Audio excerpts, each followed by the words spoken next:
Ladies and gentlemen, Jason Andrews, aka the All-American Driver. Today we are actually doing a modification to the Honda S2000, but I have to get the Honda in the garage. So before I do that, I have to get the Shelby out of the garage. But before that, I have to move the S2000 back. But before I do that, I have to move the TJ out. It's just kind of a mess here, having like only one entrance basically in and out of the entire garage. However, real quick, before we do that, leave a comment below. Congratulate Andrea. She actually just got promoted to E6. You are hereby authorized to assume the title and wear the uniform of first class petty officer effective immediately.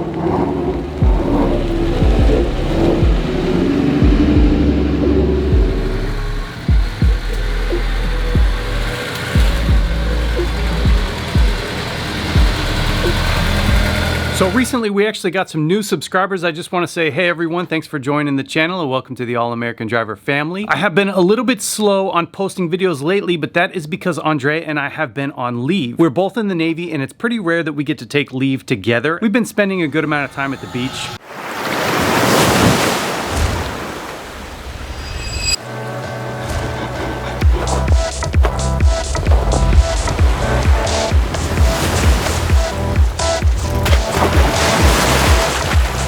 That brings us to today's video. What are we doing? We are actually doing the LHT Airbox mod for the Honda S2000. Now, what's cool about this is that this is free. It doesn't cost any money, just takes a little bit of time. I'll show you guys what I'm doing, but we are also installing a carbon fiber cooling plate. Carbon fiber looks really nice. You can see here, actually, it's gonna ram air into the factory airbox, which we are gonna modify right now. Okay, so we can see that air enters in here, and then it's met by this huge plate that just restricts the airflow. So first, that's gotta go, and then there is another useless box on the other side of the filter. I'll show you guys. Okay, so here we have the airbox. Here is the plate that we need to take out. And see here, there's this little hole right here. And all this is, apparently, is like a sound air baffle. So it allows air to go into here, it muffles it, and then it just kind of circulates and it keeps things quiet. But if we can save a piece from this, glue it here, we should allow a ton more airflow. We're gonna save some weird air turbulence mess here by blocking this off. And we're actually gonna really open up the sound of the intake. So I imagine VTEC will sound a little bit cooler, and maybe the engine will just sound like it's breathing a little bit better.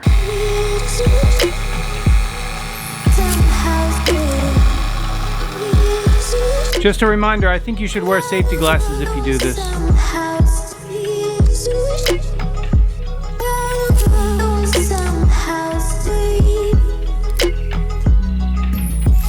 It's actually getting pretty loud. I recommend some hearing protection.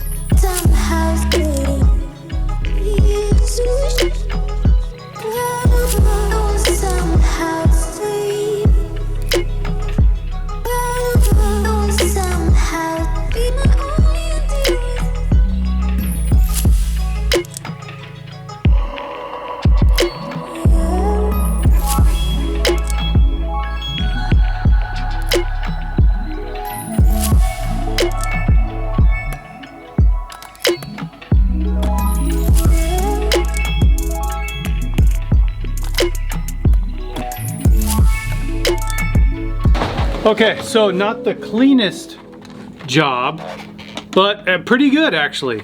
So that plate was right here all the way across. So now I just have to cut out this spare piece that I kept and basically glue it in this hole. right here. Yeah, pretty happy.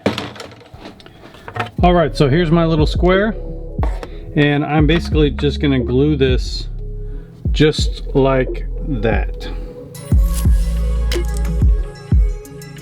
So I've peeled the weather stripping off of the bracket, and I'm gonna see if the weather stripping will actually go onto this.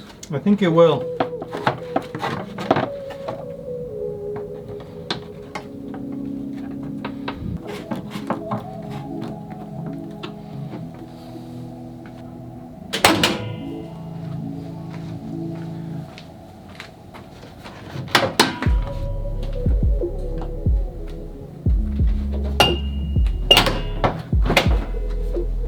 Yeah, pretty good.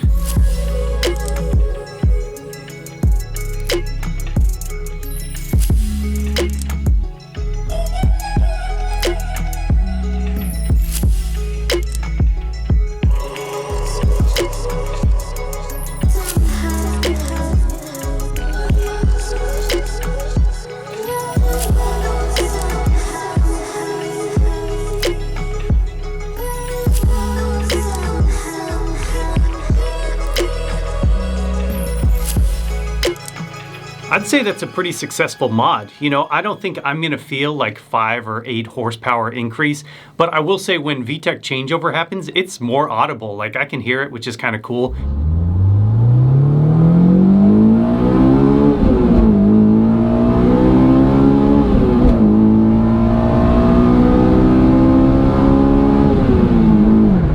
I'm thinking about putting an exhaust on the car. I'm not really sure which one yet though, so I'm gonna do some more research. As far as the cooling plate goes, it looks fantastic, and you guys know the main function of that is to keep air from going. If this is the front of the car, we don't want air going like over the engine, right? This is gonna keep air going into the radiator, and that should help on track keeping temps as cool as possible. The bonus is that there's also that little ram air scoop, which looks cool, and also it might feed like a little bit more cold air into the engine. I'm not sure, but I think overall on track, it's gonna help keep temperatures down. Now, real quick, we're coming into the Independence Day weekend, and I just wanted to say, like, I have a couple of these first edition All-American Driver shirts still available. And for that, I'm just gonna do 50% off. Like if you guys are interested at all, usually I sell them for $25. I'll sell them for $12.50, you know? So by the time I ship them for $6 or $8, or I'm making like $5 a shirt on it, right? Which isn't the point, but the only caveat is I only have large shirts available. So if you're like an XL or bigger, I probably have some shirts. I might have a few Ls. If you guys want them, just send me a DM on Instagram. I don't have a shop or anything like that. I'll just send you a PayPal invoice and it'll be in the mail this week. That's it for me. If you guys enjoyed the video, please give it a thumbs up. It does help. Subscribe if you're not, and I will see you in the next episode. Oh yeah, I have a few track days coming up in both cars actually, so pretty pumped about that. Stay tuned.